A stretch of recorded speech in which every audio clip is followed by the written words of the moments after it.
Boa tarde a todos, eu sou a professora Denise da Costa, estou hoje aqui com o Gabriel, com o Marli, para mais uma aula nossa de História do Jornalismo. Nessa aula de hoje, a gente começa a chegar mais próximo de uma história do jornalismo propriamente dita. Digamos que até esse momento, no nosso curso, a gente tem falado de modos, maneiras, formas de história da comunicação, da gente pensar uma história ou histórias da comunicação. Pensamos a oralidade, pensamos a escrita, e agora nós chegamos a uma história do jornalismo e falando especialmente sobre o Brasil.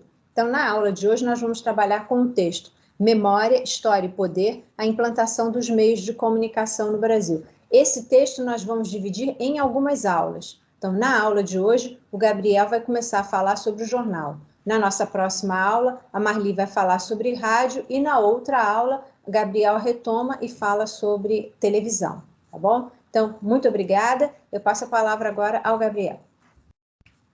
Obrigado, professora. Obrigado, Marli. Então, vamos lá, galerinha. Tudo bem com vocês? Bom dia, boa tarde, boa noite, boa madrugada. Sejam bem-vindos à nossa 7ª aula.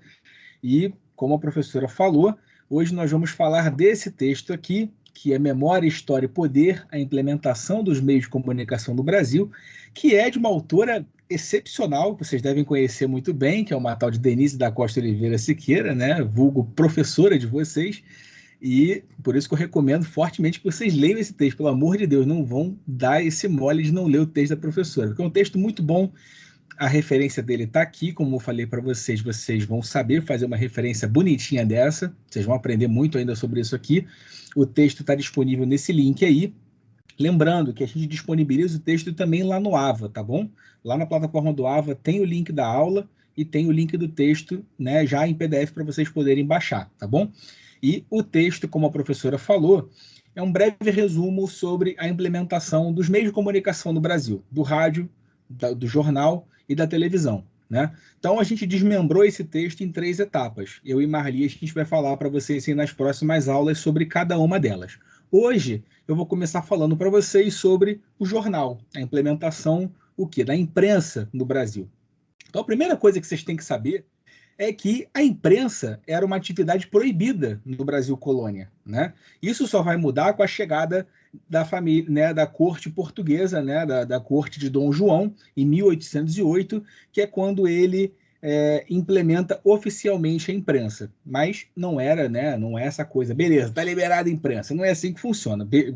Implementou a imprensa oficialmente, mas havia uma censura prévia dos censores reais. Guardem essa informação sobre a censura prévia dos censores reais, porque ela é muito importante para a gente entender o percurso da implementação da imprensa no Porque o que acontece?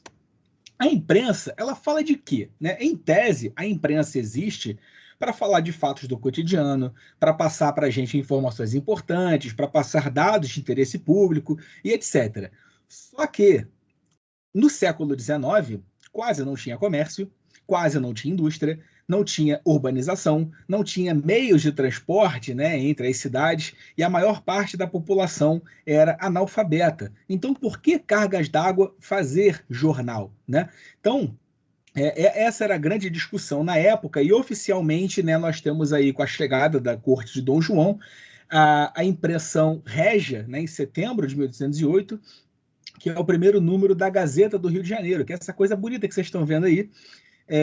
E ele era um jornal que era jornal semanal, e ele só existia para poder falar dos despachos do Dom João, para poder falar de notícias da corte, notícias da Europa, ou seja, como o Muniz Sodré vai falar, nada que fosse muito atrativo para o público, né? Não era uma preocupação, né?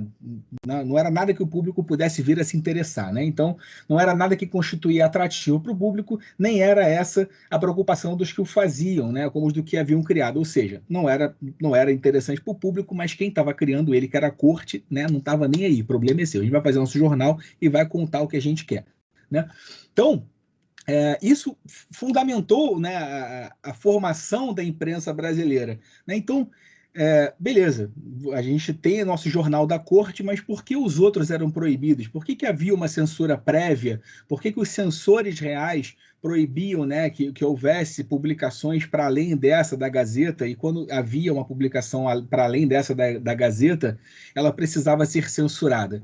Porque havia um interesse político, né, por trás disso, né? A imprensa e o acesso à informação eram proibidos como uma forma de você controlar a colônia. Quando você controla a informação que as pessoas recebem, você consegue fazer a cabeça delas de que está tudo bem, está tudo certo, tudo joinha, e beleza, né? Você não vai se preocupar porque acha que está tudo bonito na corte de Dom João, tudo, né? Tudo blue, enfim.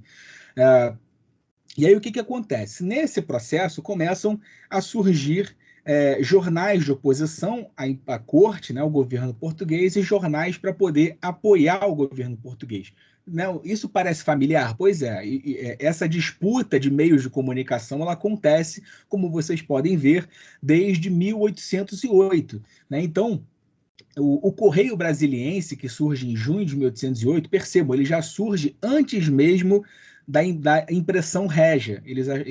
A impressão régia vem em setembro. Então percebam que antes mesmo desse jornal da corte portuguesa já tinha um jornal. Né? Então surge o Correio Brasiliense e ele era um jornal que atacava o modelo imperial implementado pela colônia. Né? E justamente por isso, menos de um ano depois, ele foi proibido e ele passou a circular no Brasil clandestinamente. Então, essa publicação da Gazeta, né, da corte, ela surge o quê?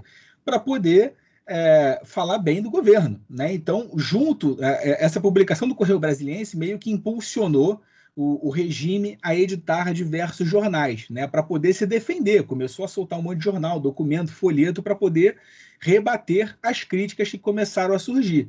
Então começou a fomentar veículos, né, publicações como Idade de Ouro do Brasil, Variedades ou Ensaios de Literatura, o Patriota, e reflexões sobre o Correio Brasiliense, que era um jornal que circulava lá em Lisboa. Olha que doideira, eles levavam o jornal até Portugal para poder falar que o que estavam dizendo aqui no Correio Brasiliense era mó caô, mó mentira, né?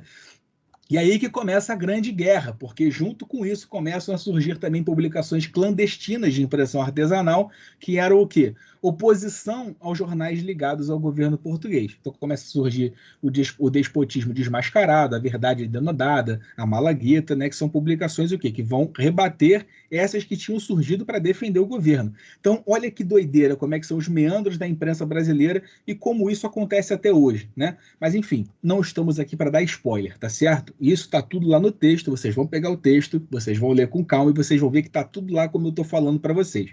O que fica da nossa aula aqui e que vale a reflexão para vocês é essa questão aqui. Imprensa brasileira sofrendo interferências de jogos de interesses. Né? E isso parece familiar para vocês, né? Porque isso acontece até hoje. Nós temos jornais, né, de esquerda, nós temos jornais de direita, né, nós temos uma imprensa que é regimentada aí por cerca de 6 a 7 famílias, né? Não vou cravar aqui a quantidade de família, porque eu não sei esse dado de cabeça, mas nós temos aí 6, 7 famílias que dominam a comunicação no Brasil.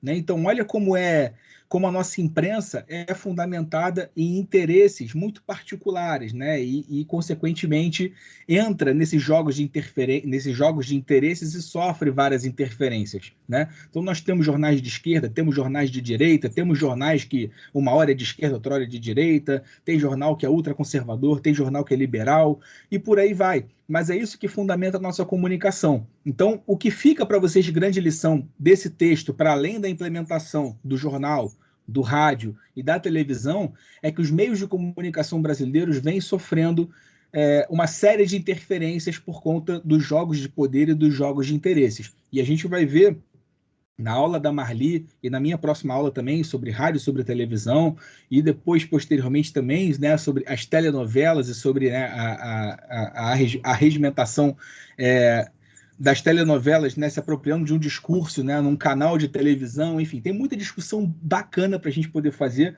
tá? Mas acho que o que fica hoje para a gente é isso, tá bom? Reflitam sobre isso, deem uma olhada nos jornais e no discurso de cada um, que eu acho que já é um ponto de partida para a gente entender a chegada do rádio e posteriormente da televisão, tá bom? Nossa aula hoje é curtinha, eu vou ficando por aqui já, tá bom?